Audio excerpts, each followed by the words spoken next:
ومن أحسن قولا ممن دعا إلى الله وعمل صالحا وقال إنني من المسلمين।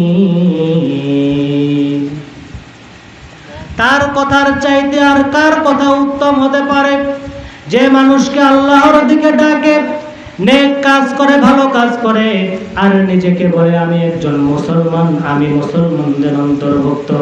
আমার ভাইরা, নেক কাজ, সৎ কাজ করলে আল্লাহর জান্নাত পাওয়া যায়। একটি কি ঘটনা বলবো ভাইরা আমার। মিশকাত শরীফ 336 পৃষ্ঠার 8 লাইন পরে হাদিসখানা পাবেন। হযরতে আয়েশ রাদিয়াল্লাহু তাআলা আনহু থেকে বর্ণিত হাদিস। রাসূল সাল্লাল্লাহু আলাইহি ওয়াসাল্লাম মসজিদে নববীর মধ্যে বসে আছেন। এমন একটা সময় কতিপয় সাহাবী ডাক দিয়ে বলেন, ইয়া রাসূলুল্লাহ, ইয়া হাবিবাল্লাহ, আপনি কি জানেন না মরুভূমির অপর প্রান্তরে একজন সাহাবী ইন্তেকাল করেছে? ইয়া রাসূলুল্লাহ, আপনি কি সেই সাহাবীর জানাজার নামাজে অংশগ্রহণ করবেন না? আল্লাহর নবী, বিশ্ব নবী, রাহমাতাল লিল আলামিন নবী মুহাম্মদুর রাসূলুল্লাহ সাল্লাল্লাহু আলাইহি ওয়াসাল্লাম তার সঙ্গী সাথীদেরকে ডাক দিয়া বললেন, আবু বকর, ওমর, ওসমান, আলী, তোরা কে কোথায় আছিস রে? জলদি করে আয়। এইমাত্র খবর এসেছে মরুভূমির অপর প্রান্তরে একজন সাহাবী নাকি ইন্তেকাল করেছে। আমি তার কাফন দাফনের ব্যবস্থা করতে চাই। রাসূল সাল্লাল্লাহু আলাইহি ওয়াসাল্লাম তার সঙ্গী সাথীদেরকে নিয়ে যখন কাফন দাফনের ব্যবস্থা করার জন্য রওনা হলেন, কিছু দূর যাওয়ার পরে কতিপয় সাহাবী ডাক দিয়া বলে, ইয়া রাসূলুল্লাহ, ইয়া হাবিবাল্লাহ, আপনি কি জানেন না যে সাহাবীর জানাজার নামাজের ইমামতি করতে যাচ্ছেন সে তার জীবনে একটা ভালো কাজও করে নাই। যে ব্যক্তি জীবনে একটা ভালো কাজও করে নাই, আপনি তার কাফন দাফনের ব্যবস্থা কেমনে করতে যান গো রাসূল? রাসূল সাল্লাল্লাহু আলাইহি ওয়াসাল্লাম সে জায়গার মধ্যে যাওয়ার জন্য পদক্ষেপ নিলেন।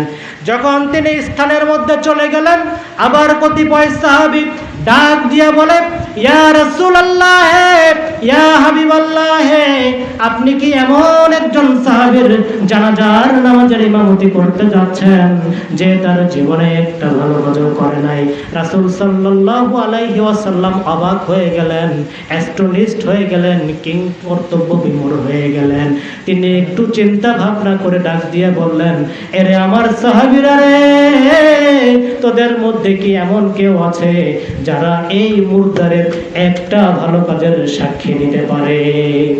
মানুষদের মধ্যে সবার পিছনে যারা যে আছে, তিনি হাত তুলে বললেন, ইয়া রাসূলুল্লাহ, ইয়া হাবিবাল্লাহ, আমি তার জীবনের একটা ভালো কাজের সাক্ষী দিতে পারি।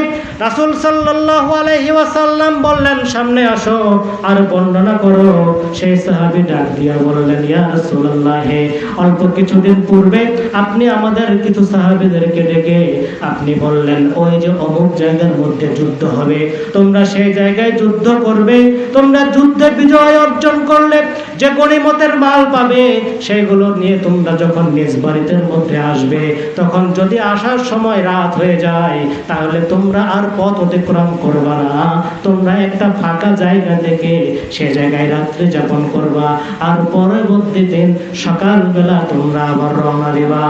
ইয়া রাসূলুল্লাহ, আমরা সেই জায়গার মধ্যে যুদ্ধ করলাম, যুদ্ধের মধ্যে আমরা বিজয় অর্জন করলাম, গনিমতের মাল নিয়ে যখন আমরা বাড়ির দিকে রওনা হচ্ছিলাম, আমরা দেখলাম সূর্য অস্তমিত হয়ে যাচ্ছে। আপনার কথা আমাদের মনে পড়ে গেল, একটা ফাঁকা জায়গা দেখে আমরা আশ্রয় নিলাম, তার পাশে একটা জঙ্গল ছিল। আমরা যখন রাতের বেলা এশার নামাজ পড়ে ঘুমাতে যাব, তখন আমরা শুনতে পেলাম যে ওই জঙ্গলের যারা জন্তু জানোয়ার ছিল তারা গর্জন করছে। আমরা ভীত সন্ত্রস্ত হলাম। 2 রাকাত নফল নামাজ পড়ে আল্লাহ রাব্বুল আলামিনের কাছে ফরিয়াদ করলাম, আল্লাহ, এই ভীত সন্ত্রস্ত জায়গা থেকে আমাদেরকে রক্ষা করুন। আমরা কিছুক্ষণ পরে দেখতে পেলাম ওই জঙ্গলের পাশ দিয়ে একজন মানুষ আমাদের দিকে হেঁটে হেঁটে আসছে। সে যখন আসলো আমাদেরকে প্রশ্ন করলো, তোমরা কে?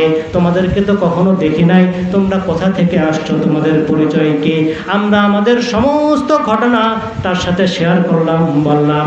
সে বলল, আহারে তোমাদের কি সৌভাগ্য, তোমরা রাসূল সাল্লাল্লাহু আলাইহি ওয়াসাল্লামকে দু চোখে দেখতে পেরেছো, কিন্তু আমি দুর্ভাগা, তার কথা শুনেছি কিন্তু তাকে কখনোই দু নয়নে দেখতে পারি নাই। তোমরা এখানে থাকো, তোমাদের নিরাপত্তার ব্যবস্থা আমি করব।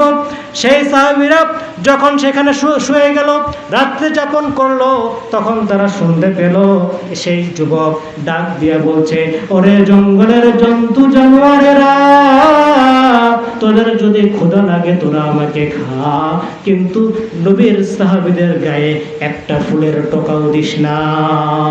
আল্লাহু আকবার। সেই সাহাবী বর্ণনা করছে, ইয়া রাসূলুল্লাহ, ইয়া হাবিবাল্লাহ, আমাদের তাহাজ্জুদ নামাজ পড়ার অভ্যাস ছিল। তাহাজ্জুদ নামাজে পড়ার জন্য যখন আমরা উঠলাম, আমরা তখনও শুনতে পেলাম সেই একই কথা সে বারবার বলছে জন্তু জানোয়ারদের উদ্দেশ্যে। আমরা ওযু করলাম, পবিত্র হলাম, 2 রাকাত তাহাজ্জুদের নামাজ পড়ে আমরা ফজরের নামাজ আদায় করলাম। আদায় করার পরে সকাল হয়ে গেল, আমরা আমাদের বাড়ির উদ্দেশ্যে রওনা দিলাম।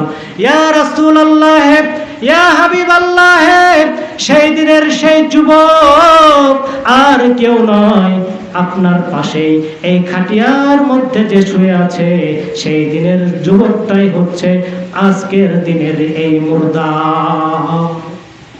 রাসূল সাল্লাল্লাহু আলাইহি ওয়াসাল্লাম বললেন, কাতারবন্দি হও, আমি স্বয়ং রাসূল নিজে তার নামাজের জানাজার ইমামতি করব। আল্লাহু আকবার বলেন। নামাজের জানাজার ইমামতি করলেন, কবর খোঁড়া হলো। রাসূল সাল্লাল্লাহু আলাইহি ওয়াসাল্লাম স্বয়ং নিজে তাকে কবরের মধ্যে রাখলেন, মাটি চাপা দেওয়া হলো। রাসূল সাল্লাল্লাহু আলাইহি ওয়াসাল্লাম কবরের উপরে হাতখানা এইভাবে রেখে বললেন, ইন্না সাহাবাকা ইয়াজুন্নুনা আন্নাকা মিন আহলান নার ওয়া আশহাদু আন্নাকা মিন আহলাল জান্নাহ। ও আমার সাহাবীরে, তোর সঙ্গী সাথীরা বলে তুই জাহান্নামী, কিন্তু আমি স্বয়ং নবী সাক্ষী দিচ্ছি তুই আল্লাহর জান্নাতি।